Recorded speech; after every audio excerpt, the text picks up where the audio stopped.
বাংলাদেশের বিষয়ে সবকিছু ভারতের উপরে ছেড়ে দিচ্ছি।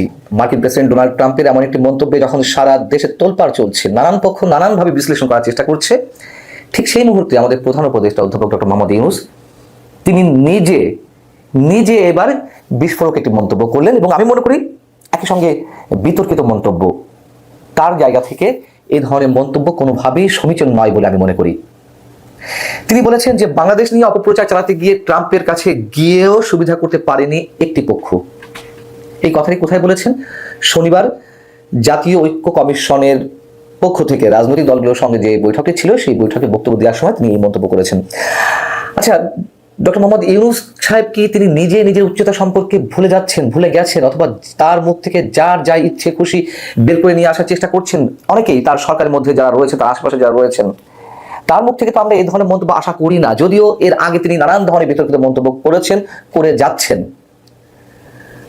মানে অনেকে শেখ হাসিনা যদি পলিটিক্যাল অ্যাসাইলাম নিয়ে যুক্তরাষ্ট্রে থাকতেন, কোনো একভাবে সে দেশের প্রেসিডেন্টের সঙ্গে দেখা করে বাংলাদেশ সরকারের বিরুদ্ধে নালিশ করছেন, বা আওয়ামী লীগের পক্ষ থেকে কেউ গিয়ে নালিশ করছেন,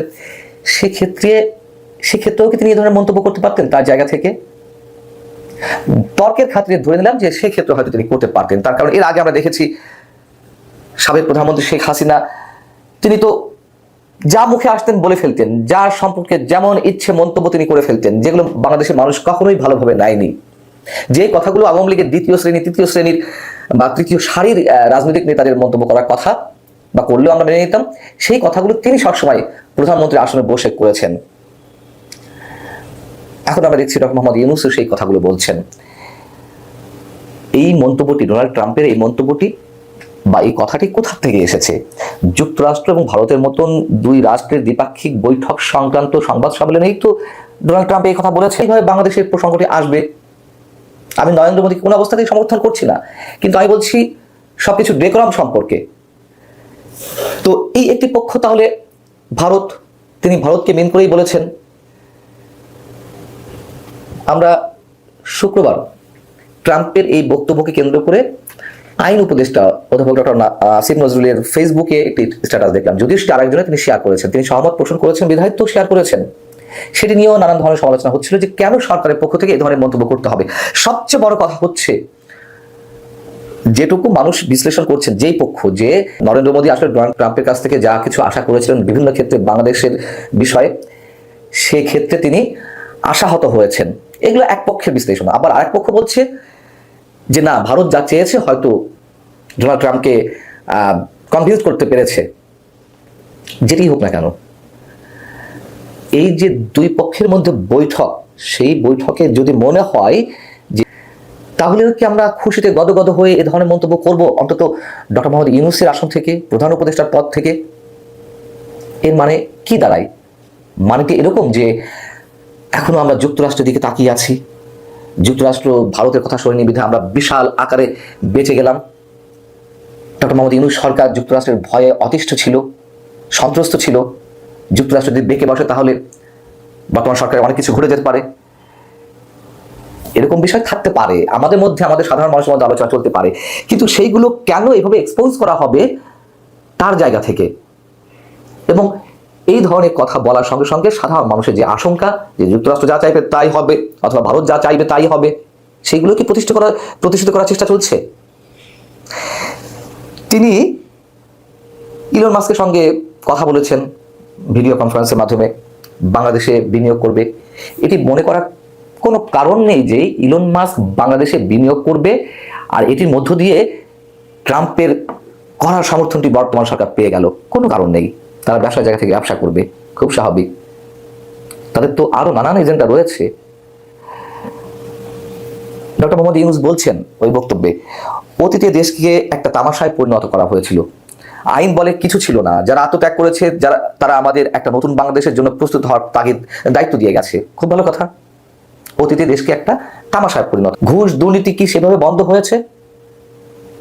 হেলিকপ্টার বিলাসিতা কোন কোন উপদেষ্টার আমরা দেখতে পাচ্ছি, হেলিকপ্টার ছাড়া চলতে পারেন না। অন্তত এই তামাশাটা এর আগে দেখা যায়নি, সেটা তো আমরা দেখছি। বিচার বহির্ভূত হত্যা কি হচ্ছে না, শুরু হয়নি? এবং আইন শৃঙ্খলা রক্ষার নামে যে অপারেশন ডেভিল হান্ট শুরু হয়েছে, সেটি কি তামাশায় পরিণত হয়নি? নিরীহ মানুষজনের কি আটক হচ্ছে না, অথবা শুধুমাত্র একটি দলকে টার্গেট করে এই অপারেশন পরিচালিত হচ্ছে না? এই অপারেশন চলাকালীন সময়ে আমরা দেখছি যে পুলিশকে চেক করছে কোনো একটি পক্ষ। যেখানে পুলিশ অপরাধীদের চেক করবে, বডি সার্চ করবে, সেখানে পুলিশের বডি চেক করা হচ্ছে। মায়ের বুক থেকে সন্তানকে কেড়ে নেওয়া হচ্ছে, তুলে নেওয়া হচ্ছে, পুলিশ নির্বাক দাঁড়িয়ে আছে। এইসব দৃশ্য কি আমাদেরকে দেখতে হচ্ছে না? ইতিহাস ঐতিহ্য মুছে দেওয়া হচ্ছে। বুলডোজার, মানুষ তো বলছে যে দেশে কোনো সরকার নাই, ওই সময়গুলোতে যা চলেছে মাঝে 2-4 দিন বুলডোজার দিয়ে সারা দেশে যে অরাজকতা শুরু হলো, নৈরাজ্য শুরু হলো, যারা আত্মত্যাগ করেছেন, যাদের আত্মত্যাগের কথা প্রধান উপদেষ্টা তুলে ধরলেন, তাদের সঙ্গে কি প্রতারণা করা হচ্ছে না?